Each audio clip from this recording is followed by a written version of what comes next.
Hello, book geekers. I have a special offer for you. That's right, available for a limited time, a free audio download. This exclusive conversation titled Following Your Passion with life-engineered author J.F. Dubois will give you inspiration and entertainment. Available for a limited time, JF tells us how he is making the transition from graphic designer to author. In a field where rejection is inevitable, JF shares his views on how he deals with it, what advice he would give anyone wishing to make a career change, and more. Janine Bay from Montreal, Quebec, Canada says, "It is inspiring and entertaining, to the point and worth the listen." Go now, frédéricbaye.com, Following Your Passion with author J.F. Dubois, available for a limited time.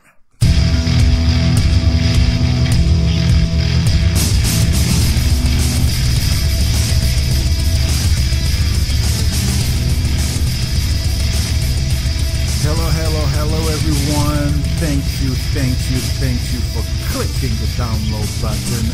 I am talking to you from right here in Montreal, Quebec, Canada. I am a geek. I am a bookworm, and I am not ashamed to say it.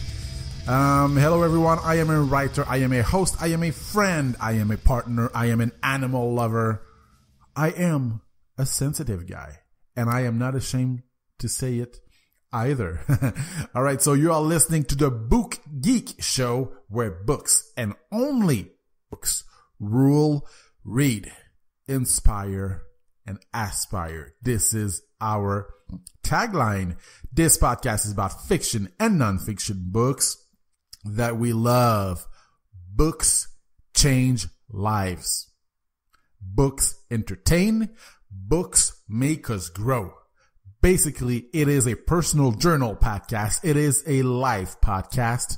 It is your podcast. It is free every time you download it on iTunes. Please go over there and subscribe. It is listener supported. So the way you can do that is tell a friend. Leave a review on iTunes or for more podcasts. Free gifts, articles. Subscribe at www.frédéricbaye.com. On Twitter. Follow me on Twitter, people. The list is growing and growing and growing. Thank you so much. I love you. So you can find me on Twitter at @byfred. You can find me on Facebook. Just simply type in my name, Frédéric Baye Writer, and you will be set. Hey, I would like to start off with something funny.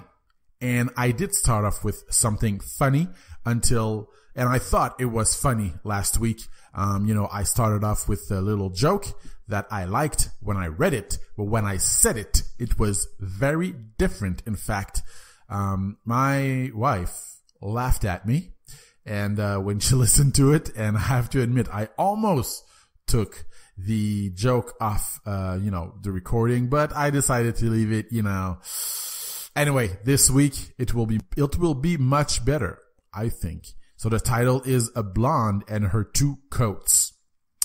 While her husband was at work, a blonde decided to paint their living room.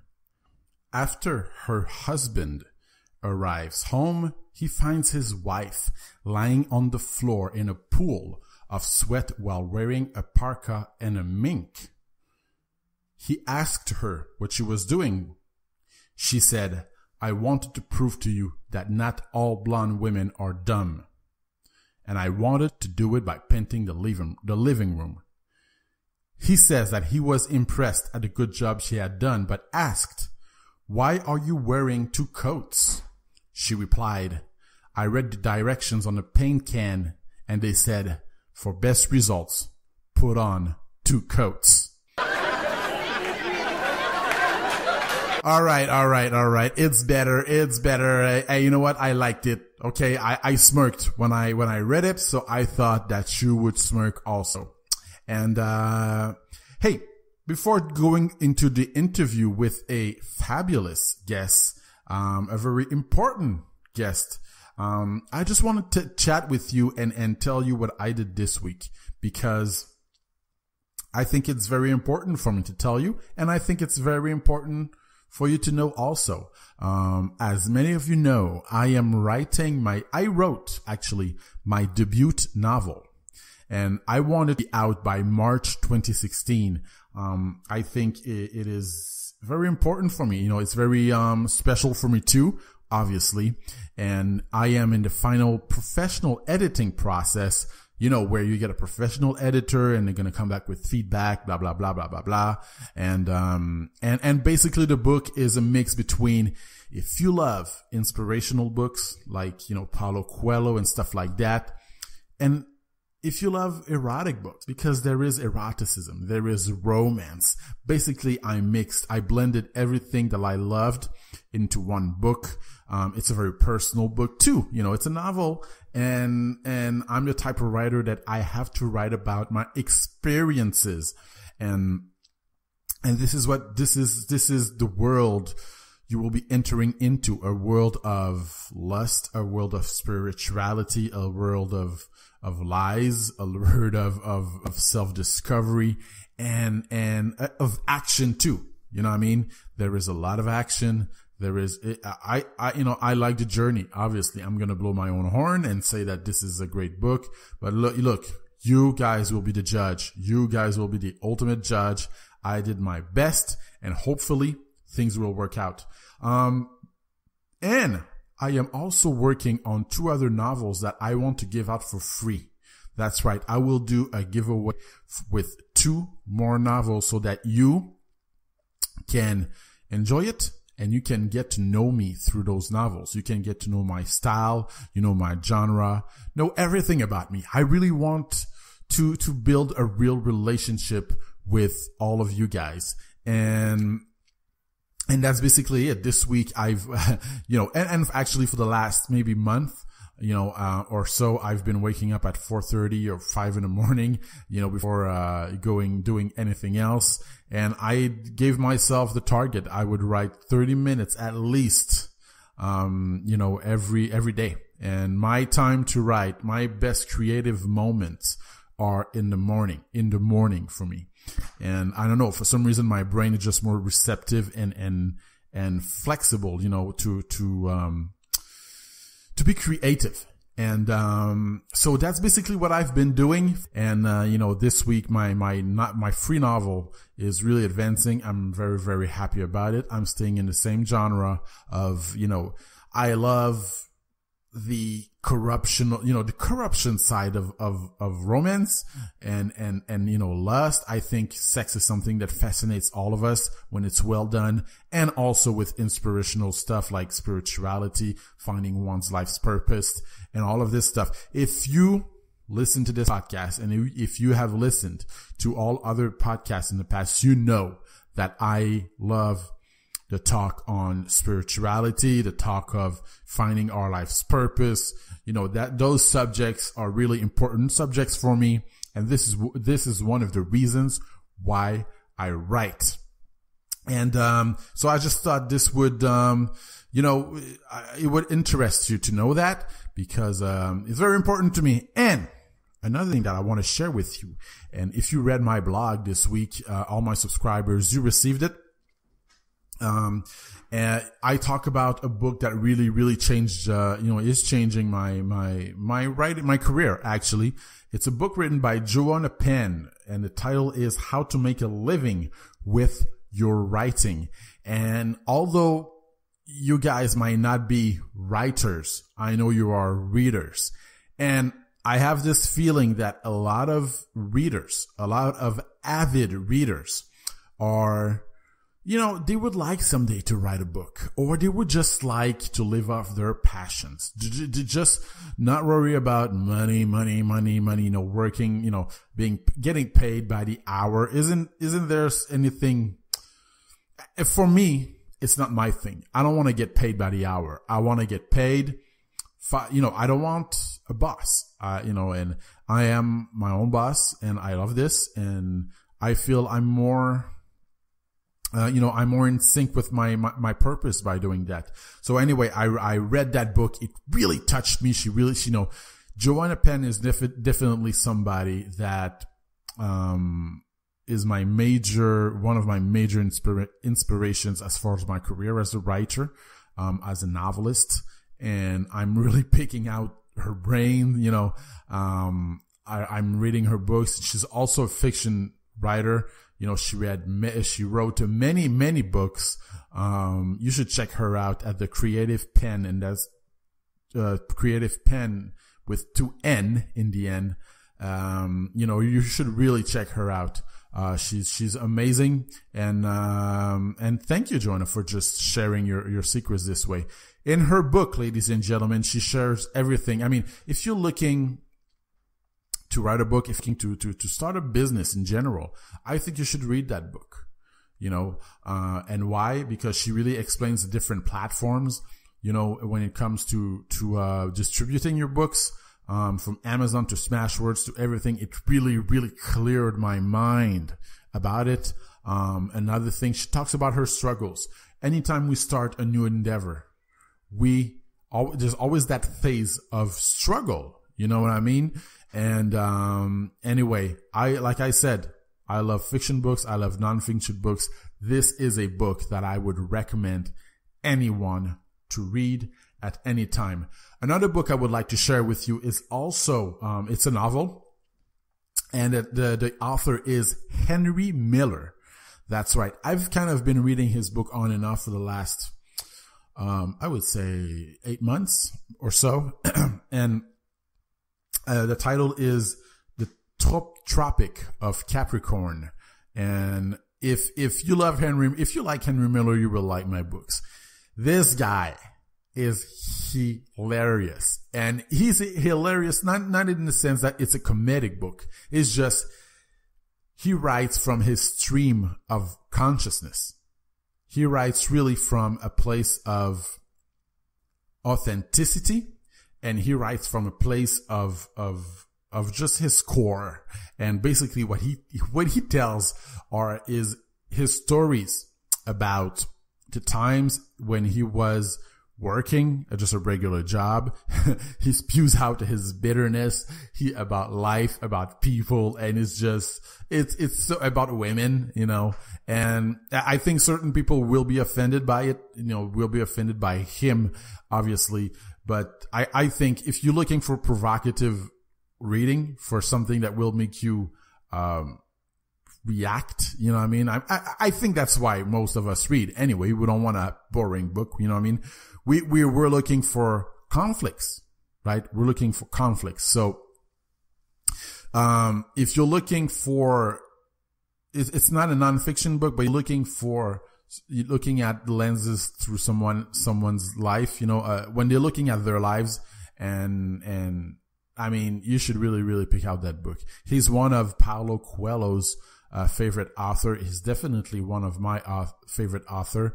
He wrote Tropic of Cancer also, which I read in its entirety. Hilarious. Go pick it up. It's the same type of work. He talks about his time in Paris, and he describes everything. I mean, his adventures with women. He describes, he describes his life over there, his miserable life, I shall say. And, anyway, that's what I'm reading right now. Tropic of Capricorn by Henry Miller. I'm going to finish it. I can't wait to finish it. I stole a few lines from it. Obviously, we all steal from each other. And that's basically it. In my little world of, wannabe writer, artist, blogger, novelist, this is what I have been doing. And that brings me to this week's podcast, this week's conversation. And she is a very, very special person, ladies and gentlemen. That's right. Book Geekers. Today we have the title is Inspiration from a Photographer with Valerie Tiffault. Who is Valerie Tiffault? Well, I'm going to tell you who she is. She was the photographer at my wedding a little over, almost actually 2 months ago. And why is she on a show about books? Because, hey, you guys love picture books, don't you?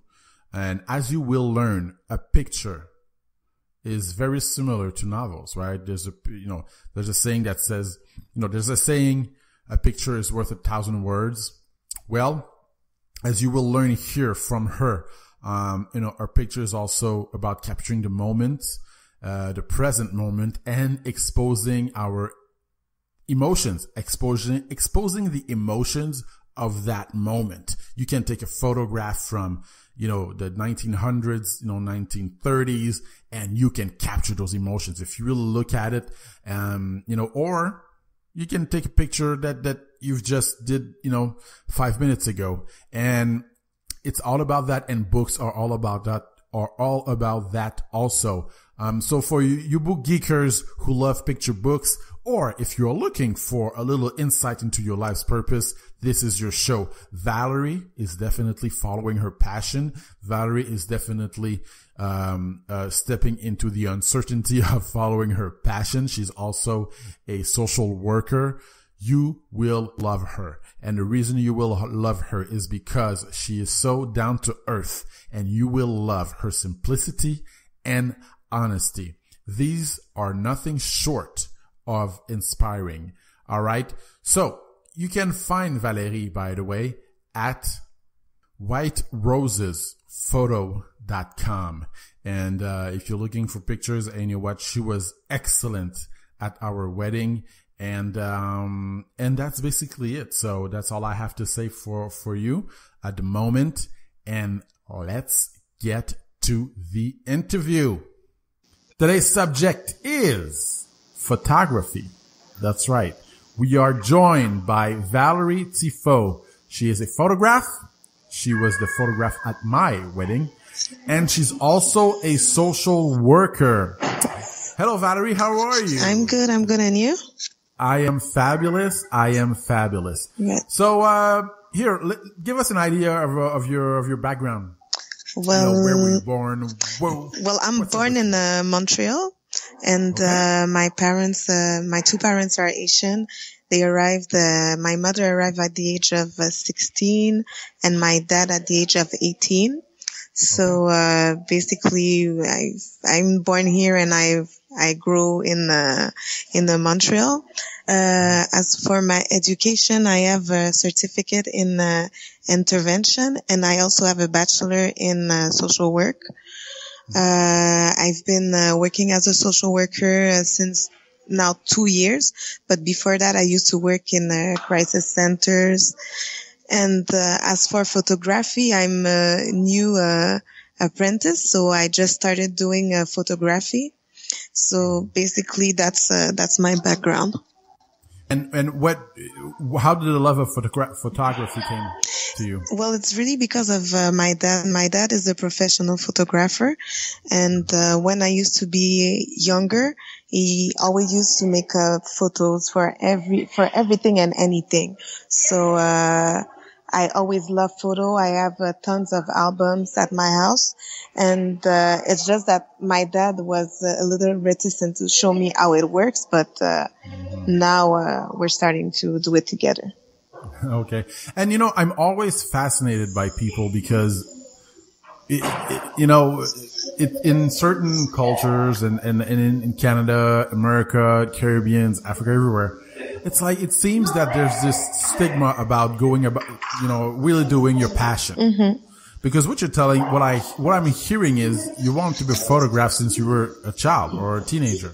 Yes, I wanted to do photos, but, there's two different point of view. My dad, he didn't really want me to do photos, because my dad, what he wanted me to do was, for instance, okay, I want you to become a doctor. I want you to become Hey, by the way, your voice was a little lower.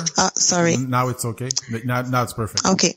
So like I said, my dad, what he wanted me to do was, for instance, become a nurse or a doctor or even a lawyer. But, my mom, as for her, she always, encouraged me to pursue my passion. So everything I did in life, I did it, with with the advice of my mother. For instance, the social worker and the photos is really because my mother always pushed me to do what I wanted to do. So, like you said, yes, there is something about the culture.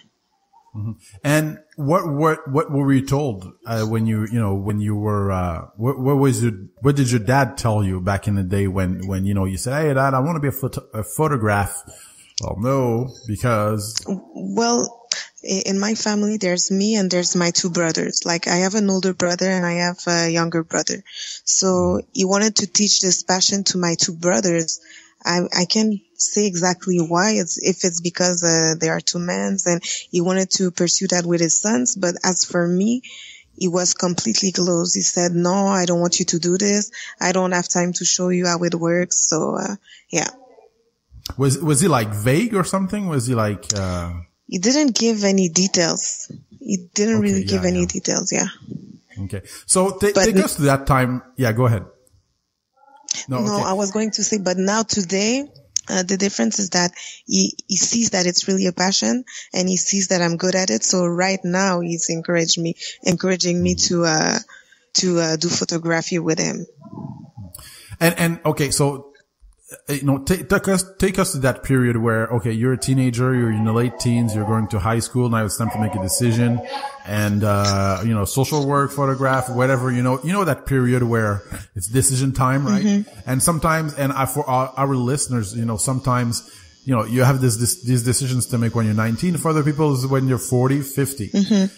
Take us to that time. What was going through your mind during that period when it was time to make that decision, what am I going to do? Well, when I was in high school, I didn't really know what I wanted to do. I had difficulty finding myself. But my mother, she saw the talent that I had with, imaging and, photos and everything. So what she did, she talked to me about, graphic arts. So multimedia and graphic arts. So since I didn't really know what I wanted to apply in, then I said, well, she thinks that I'm good at it, so I'm going to try graphic arts. And what happened, I can't say why, but I was still searching for myself. So during the first year of college, I didn't have it didn't catch my attention. And what I wanted to say also is that my mother, she had a center for older people. She was helping them with the reading. She was helping also people who didn't have enough money, like finding food, helping them with the budget and everything. So she used to when I came from school, after high school, when I finished school, I used to go to her center and help her with those tasks and everything. But I wasn't sure that I wanted to do exactly what she was doing. What happened after is that I quitted college, and I spent You quit college? Yes, I quit college, and I spent 2 years just working and trying everything and anything. And after that, well, I saw that I was. Your voice is going back and forth. Yeah, sorry. I was saying that I was working at a calling center, and I remember saying to myself, "Okay, I don't know what I'm doing. I feel like my life isn't going anywhere, so I need to go back to school." But I didn't want to go to college, so I went straight to the university. And I tried like different programs, like one course in psychology, one course in social work, one course in history. And really what really kept my attention was social work. But at the same time, I still had the passion also for the photos. So I decided to apply for the bachelor in social work. Once I was done, then last year, I decided, okay, I'm all set in this passion that is social work, but I wanted to do something in my free time. So I said, well, I'm going to try photo because I know my mother encouraged me in it. I knew that it was something that I liked, but I didn't really like, the program that I was in college. So I said, I'm going to go straight in photography. And, since then I've been doing it. Interesting. Mm-hmm. Okay. So, and what That's interesting. Your whole, I think the major question we have in today's day and age is really, what is my life's purpose? Exactly. Because I think our generation is more, we're not geared towards survival. You know, it seems that our parents were geared towards survival. Yeah. You know, I give an example. You know, my mom was like that. You know, it was always, you know, she needed to pay the bills so that, you know, her child can eat, right? And it's funny because when she retired, she just went completely the other way. She went like, she was telling me, she was like, you know what, just go for your dreams. Like don't be too worried. You know what I mean? About all the survival type stuff. And I admire your courage when, you know, it takes a lot of courage to do that stuff, to do what you do. Thank you. And like you said, for example, my dad, he was really in the survival type. Like you said, like, okay, I need money to feed my family, to take care of everyone. But my mother, in the other end, she always pursued her dreams. So whenever she wanted to do something, she did it. So I think that I took a lot from her side to pursue exactly what I wanted to do. You know, you were lucky at least to have a mother and you know, and somebody you could look up to, close to you. A lot of us, including me, we didn't have anybody to look up to who were close to us. You know what I mean? I found it in books. I found it in studying, you know, in you know, reading a lot. Reading really helped me. So anyway, moving on. What fascinates you most about photography? Why do you love this? I really love it because it's the fact that I can capture a moment, and every time I look at a photo, I feel like I can go back in time, relive the moment. Like, for instance, every time I look, well, my mother, she died in 2008, but every time I watch her pictures, I relive every moment that I have with her. So that's one thing that I like. Or when I do pictures for weddings, even if it's not my wedding, but if I see someone crying or if I see like two people hugging, I can feel exactly what the picture shows me. So that's the reason, that's what fascinates me about photography. And what type of photography do you produce? Do you produce more like, you know, is it like, I don't know, you know, mountains, or is it more people? People. I really like portraits.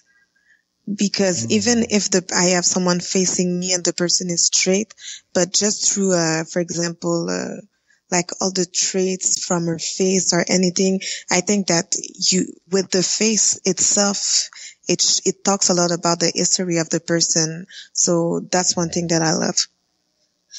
And I'm curious, and I'm going to go a little bit deeper. What does it represent to you, like emotionally, spiritually? You know, like, do you get, I mean, you must be getting a lot of spiritual fulfillment out of this. Well, because it's difficult for me to say spiritually how it gets me, but it's just that it goes really, like, it captures my emotion. So maybe that's what I would say, because I believe in everyone having a soul inside of us. And, like, yes, I have the body, but really what lives is the soul. So when I see a picture, I see it touching my soul. So, yeah. Interesting. Where did you learn that wisdom?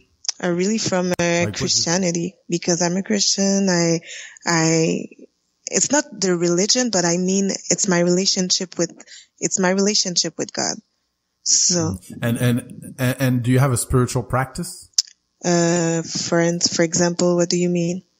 Meditation, writing, maybe photograph. I mean, is photograph, I mean, I'm sure photography is one of your practices. Well, one thing that I like to do, I like to write, and, whatever I'm living, if it's a good moment or a bad moment, I like to write it down, and I don't read it until, 1 year later. So for me, it's the same thing as photography.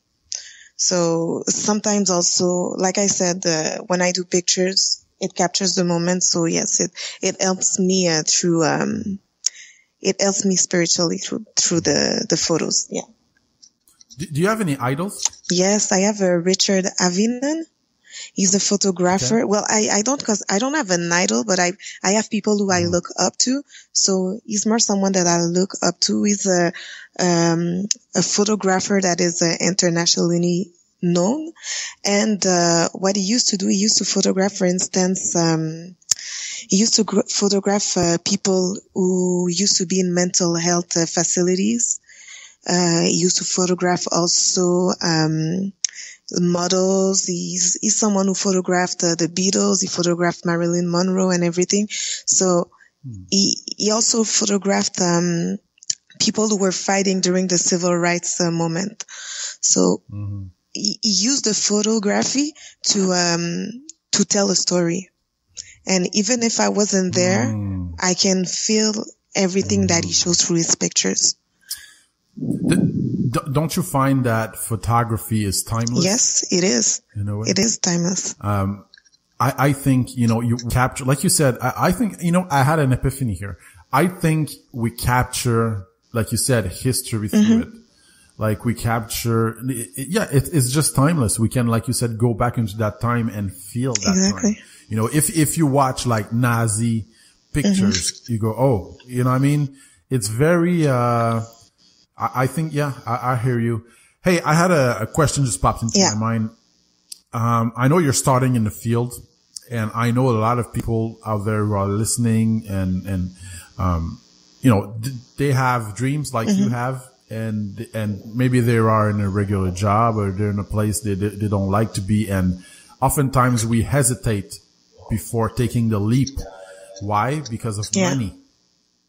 And oftentimes I notice a lot of artists in general have a hard time mixing their art with money. Do you have a mindset towards that? Do you have like just a way to think about that? How do you reconcile both art and money? Well, what I like to think is that once you pursue your passion, whatever you're doing in life, don't think about the money. The money is going to come after. As long as you're straight in the field that you're supposed to be, everything is going to be in place at the right time, at the right moment. So that's my point of view about it. That's my point of view about it. For pictures, for social work, I didn't have to worry about the financial part. It always came to me without me asking for it. So. That's interesting, because I think I am in the same boat as you, meaning,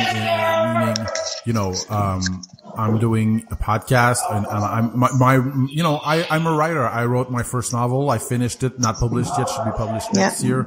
But, I was in finances before and, blah, blah, blah, boring, and what I've learned is, sometimes when somebody says, follow your passion, everything will follow. What I would like to add is, I think we have to understand, as a writer, I have to understand the system and how I can make that money. Yeah.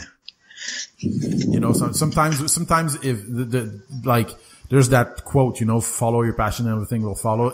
To me, I'm lukewarm to that quote, because you also have to have the business acumen, in my opinion. Yes, I think you're right. But for instance, when you follow your passion, the money is going to be important. But I think you're going to look further than just the financial part. Oh, yeah. So, yes, absolutely. You put things in place so that you're not broke or whatever. But I really think that, for instance, you don't have any money. Even if you talk about your project to anyone, someone is going to invest in you. So, yeah. That's right. I've always learned, if you want other people to invest in you and invest time and money in you, you have to first invest time and money in yourself. Exactly. So this is because, for example, I love pictures. My dad, he has tons of cameras, but I could have asked him, okay, can you give me your camera? But I said, no, I need to have my own camera. It's expensive, but it's something that I like. It's something that I love. So I'm going to invest in it. So yes, I did put a lot of money in it, but in return, I got back the money that I invested. So same thing with the social working part. I started investing in my studies, and then right now I'm recuperating it. So, yeah. Yeah. It's the cost of entry. It's like, if you want to be a social worker, you got to pay for school. If you want to be a photographer, you got to pay for equipment. So, tell me, how did photography help you through a tough time? I mean, tell us a specific situation. Well, I would say the part that it really helped me was when my mother died, because I was really in grieving and mourning, and it was difficult for me to accept the fact that she died, because my mother, she died from breast cancer. And it was someone that I was really, really close to. So what I did is that I said, okay, I need to make something to honor my mother. So what I did is that I took all the pictures that I had from my mother, all the moments that we had together, and I gathered it in a special album, and that's how it helped me like do my grieving for my mother. So, and 2 years later, my grandmother, she also died. So I did the same thing also. So the fact. Who? Oh, your grandmother? My grandmother, my mother's mother. She died 2 years later after my mother died. So I think that the fact that I could relive the moment, I could remember all the good times that I had with them instead of focusing on the fact that they are not here anymore and that I feel like I'm alone. It really helped me. So, Wow. And okay, I'm curious about that. I think death, teaches us a lot of things. I mean, the way you coped with it, obviously, is through photography. What did you learn about life when your mother died? I learned to enjoy every single moment. I learned, not to be scared to do exactly what you wanted to do in life. And, also, I learned a lot about confidence, and about that part, it's right now that I'm starting to apply what she told me about being confident about yourself. But it took me a lot of time. I understood the concept of it, but the application was difficult for me. What did she tell you about confidence? Well, she said, because I was really basing my self-esteem on what other people thought of me. But what she told me is that no, you really need to base your self-esteem on yourself, on what you think of yourself, and not what other people think of yourself. And like I said before, I'm Christian, so I'm really basing. I use Christianity also to find my identity and my self-confidence. So yeah. That's interesting. You know, a lot of people listening right now have confidence issues, and confidence, we all have in a way confidence issues. I have confidence issues. I mean, to different degrees. And, you know, confidence is, you know, you have to work to get it in a way. Do you have a particular practice? You say Christianity, but do you have a particular practice? Do you do affirmations? Do you read stuff? Do you have a particular practice to enhance your confidence? Well, I know that when someone is not confident, most of the time it's because you're scared about something that you're not able to do. So what I like to do, for example, with my clients, there's this type of board that I do. I said, I ask them to write down what are their thoughts and, what is the percentage that this thought will really happen. So, because sometimes we say, okay, I'm not able to do it, but what proves that you're not able to do it? Is it because of the financial part? Is it because of an handicap or something? And if you write down the reason why you think you cannot do it, then you need to find out, okay, is there a way that I can find the ways for me to go over this thing that is keeping me from being confident, or that is keeping me from achieving my dreams or my goals. And then that's what I work with the clients. And I did the same thing with me also. So you work with the clients, you mean not the photograph clients? Not the self-conf- you mean social work? Right now I'm talking about social work. That's one thing I do with the clients. That's one thing I did for me to work on my self-confidence. Wow. And I mean, social work, I mean, you studied in that. It must have helped you a lot. Yes, it did. It did. And I'm still learning. I'm still learning through it. Okay. So you were a social worker. What was the breakthrough that made you decide to become a photographer? Walk us through your emotional state as you were making those changes. Well, I'm still a social worker. I didn't quit it. I'm still doing the social work. The thing is that it's just that one day I woke up and I said, I cannot be sitting in an office and doing things well, I love social work, but I have some difficulty with the part that it's always talking about the sadness of the people. So I said, I need something to balance. So the balance, I said, okay, I'm going to find it through photography. So I went out and I said, okay, I'm going to buy a camera. And that's what I did. Wow. And okay. And do you see similarities between social worker and photography? Yes. Yes. When I meet a client, I ask them to sometimes talk about their past. Sometimes I make them talk about their families, the family history. And with a photo, you can do that without talking. You just show me the picture and I understand everything. So that's what I see as a similarity. You're really somebody, I think, like I said earlier, finding your life's purpose is, I think, today's generation, most prominent question. Obviously you found yours and you're doing it. When people ask me, how do you find your life's purpose? I never know what to answer to them. Okay. What would you tell them? How do you answer that question? How do I find my life purpose? No. If someone were to ask you, how do I find my life's purpose? I never know what to answer to that question. What would you answer to that question? I would tell them, if you feel like something is, for instance, your calling or whatever, you go for it, you do it and you try it. And if you try it and it doesn't work, then it means it's just not for you. So people need to stop being scared of trying things. And that's what I would tell them, really. I'm going to give you an example. I have one of my cousins, he wanted to go work in Alberta. And he was really like, it's something that he really, really wanted to do. So I encouraged him to do it. But after a month, he came back and he was really sad because he said, I tried something and it didn't work. I said, well, at least you tried, because if you didn't add the guts to try it, then you would feel sorry about yourself for not trying. So, yeah. Wow. And going back to your mother, I think she was a very important person in your life. You said that growing up, she always supported you. What did she say to you? What were the things she said to you to encourage you? I think a lot of people need to hear that. Well, for example, what can I give you as an example?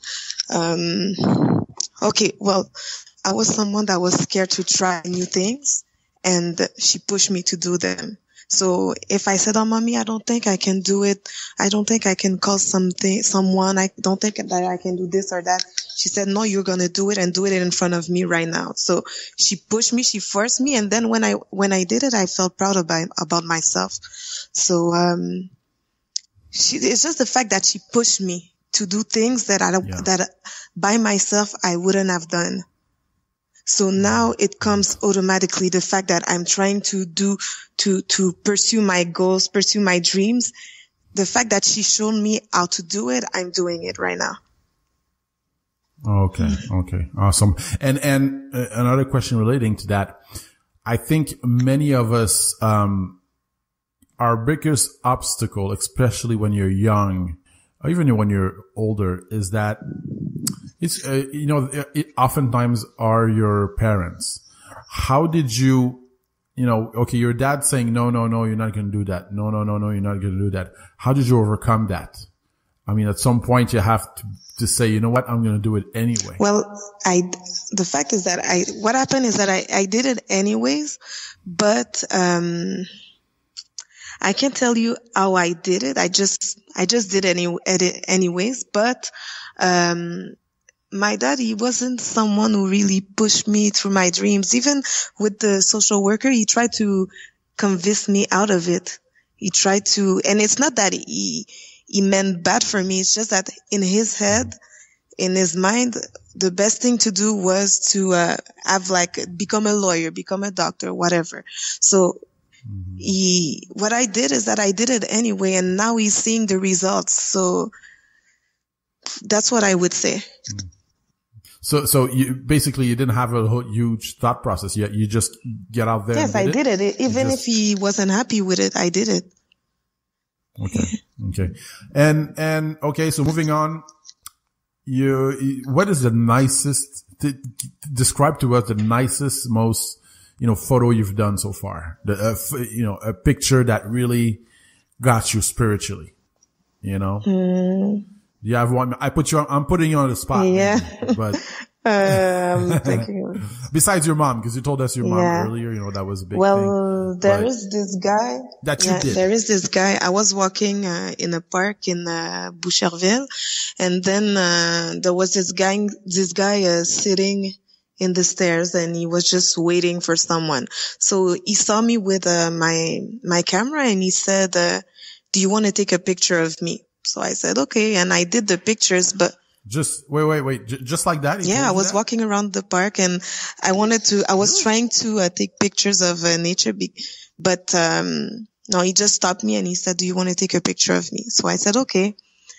And I took the picture, and I can't say exactly what I like about it, but I feel,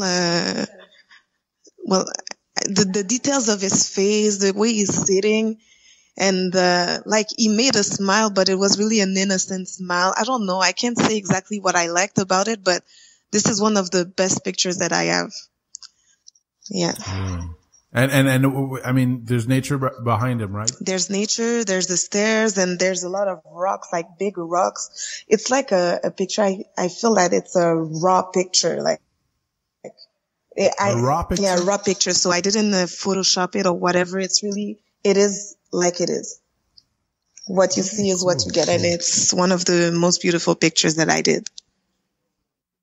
All right. This is Frédéric B, and you are listening to Inside BA's Head, real people with real challenges teaching us real lessons. All our podcasts are archived on iTunes and FrédéricBay.com. The reason we archive them is because repetition is how we learn best. If you'd like to be on the show, you can go to FrédéricBay.com and click on the contact page, or you can email me at info@FrédéricBay.com. We are here right now with Valerie Tiffault. She is a photographer and social worker. You only hear stuff like this on this show, ladies and gentlemen. All right.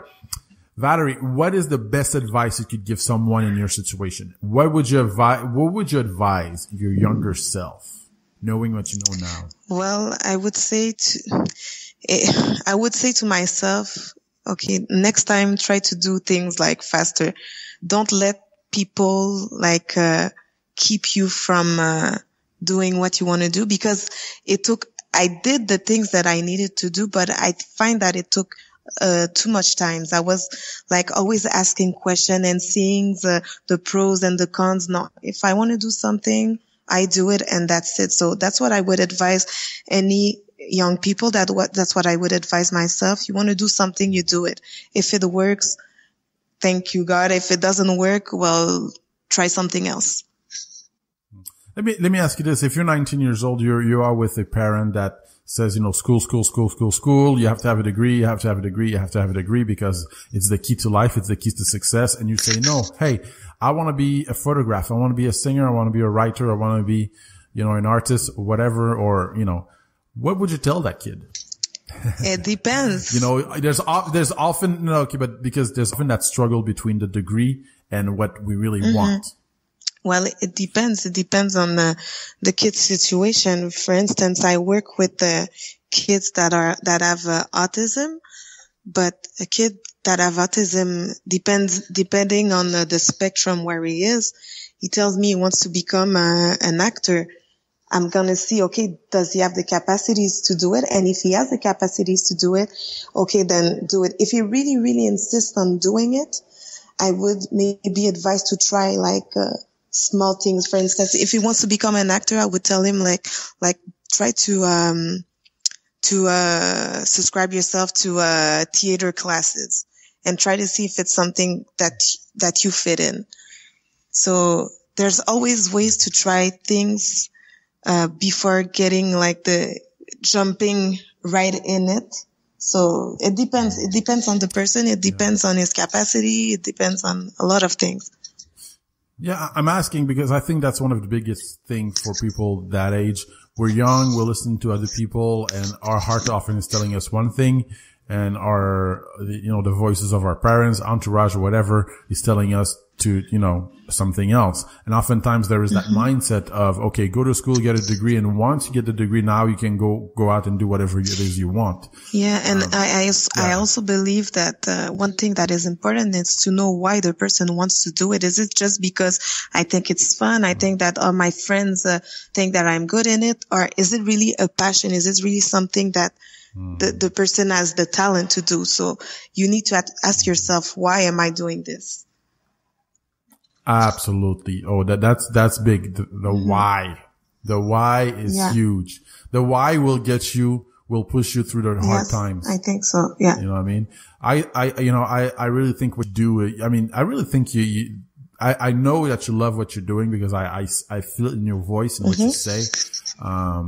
Hey, what are your future plans? I really want to travel, and because I saw this I went to a place, it's called Lozo. It's a place where they sell cameras, and they were doing a varnishing. And what they did is that they traveled and they took pictures of people all around the world with different stories. And that's something that I wanted to do. For example, like I said, Richard Avinon is one of the person I look up to. So when he did the pictures about the people in psychiatric institution, ward, yes, he captured a moment. He captured a story, and I think also he captured their spirit at that time. So this is something I want to do if I travel anywhere around the world. So that would be my next project. Wow. And where would you go? Well, I plan on going to Cuba, but I would like also to go like anywhere. I don't want to stay I really want to go outside where people are struggling, where people have a story to tell. So I would really take pictures of those person. I think that's one of my biggest fantasies too. I think, this is something I want to do too, Isn't it one of the most fascinating things to just be able to like, let's say, like you said, to Cuba or, to a place where, struggle is, where you get inspiration. I guess that's where you feel you'll get your inspiration from. And just to stay there and, take pictures. For me, it would be writing, but, just take pictures and in a way you study the place. Yeah, true. And even, one thing also that I want to do is, maybe take pictures of, people, for example, a woman living with, domestical violence, maybe take their pictures, not to show to everyone, but let's say they are in an organization or whatever. I want to take their pictures with no smile, no nothing, but just their face, natural face. Like I agree with you. A picture tells a story, and as we say, a picture is worth a million words. True. 1,000 words. True. But we can say a million. All right, where can we find you? You can find me on Instagram on Valerie. No, not Valerie, sorry. On Instagram, White Roses Photo. Or you can also find my website. I will tell you in a second. It's whiterosesphoto.com. Yeah. Photo is Photo. Yeah, exactly. Okay, cool. Hey, Valerie, that was fun. I really feel your passion. I really feel your, you know what? I really wish you best. Thank you. Because I think you have a genuine, love for photography, and, you did a great job at our wedding. So I recommend her. Thank you. I recommend her to everybody who's listening. Thank you. That means a lot. Thank you. And, hey, thank you very much for showing up. Thank you for doing this. Thank podcast. You. Bye. Thank you. Bye. That's all for today. Thank you for listening, and I hope you found it helpful. If you want to listen to more episodes, you can visit frédéricbaye.com/podcast. If you'd like to connect, you can also tweet me at @byfred, or you can find me on Facebook at Frédéric Baye Writer. And remember, live with purpose passion, and love.